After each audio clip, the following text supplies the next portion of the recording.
Very close to our founder's heart. He followed the happenings of the school very keenly and visited the school regularly. He loved attending programs put up by the students and always joined in the festivities. Come Founder's Day, and he was in the midst of children, cutting cake and frolicking with them in his party hat. He was especially fond of the little ones. Every time Sir came to school, he would have something very encouraging to say and was always appreciative of activities that happened in school. His message to students stressed on how important it is to be a good human being and not to neglect the primary aim in school to increase the knowledge quotient. One just had to look in his direction to feel inspired by his kindly smile.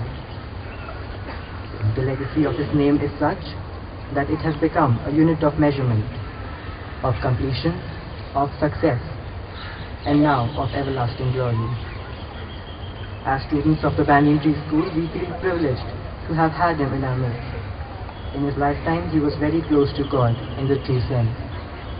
As we remember a wonderful soul, our heads are bowed in respect and in hope that he may attain eternal peace and continue to bestow upon us showers of blessings. I now request Sri Krishnamani Sir to deliver the first memorial speech lecture in honor of our founding father.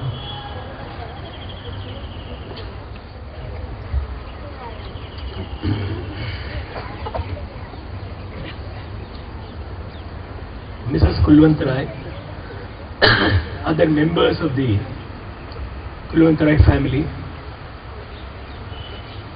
respected teachers, and my dear children. I know Sri Kulwantrai from the year 1980.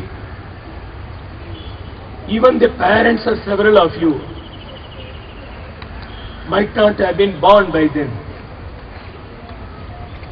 I met him in lawyer-client relationship. I was then a lawyer in the Supreme Court of India, and he was the chairman and managing director of a huge group of companies called Usha India Group. Later I came to know that Mr. Kulwantrai was a devotee of Bhagavan Sri Satya Sai Baba. Since I was also a devotee from my childhood of Bhagavan Satya Sai Baba, there was another dimension of relationship between me and Mr. Kulwantrai. Children, you may be knowing something about Bhagavan Sri Satya Sai Baba. He was a great avatar of God. He was born in a small village called Puttaparthi in Andhra Pradesh. Even when he was only 2 years old, he started revealing his divinity, his godhood. When he was a student, like small children who are sitting here in the front, whenever any other child in the class forgot to bring his or her pencil or rubber or pen, Satya Sai Baba would just wave his hand and create a pen or create a pencil or a rubber or eraser and give it to that student who has not brought that particular item.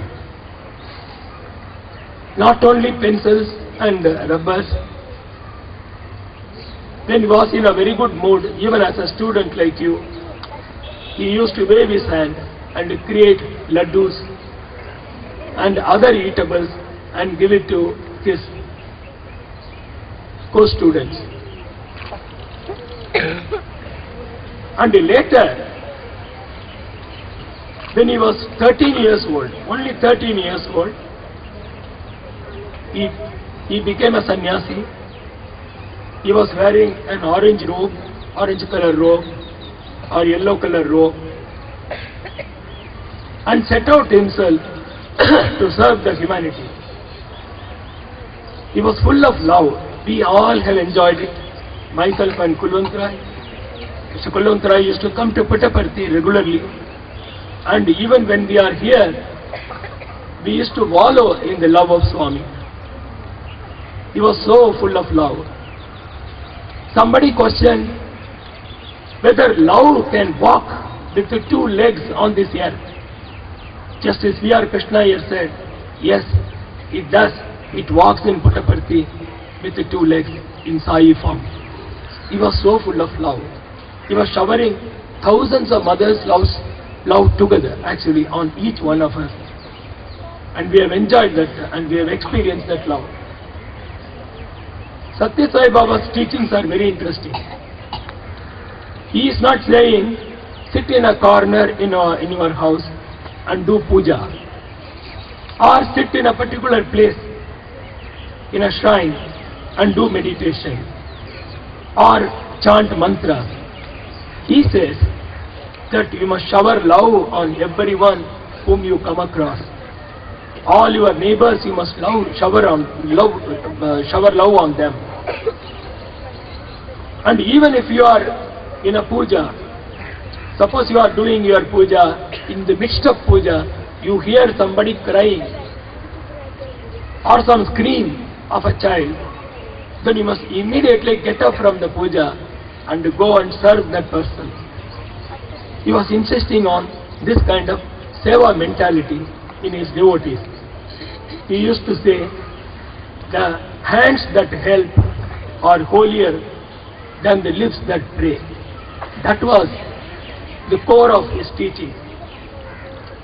Mr. Kulwantrai was following all the teachings of Bhagavan Sri Satya Sai Baba. Long back, all of you must be knowing about Mahabharata, you children. In Mahabharata, a question was put to Veda Vyasa. O sage, what is the meaning of dharma?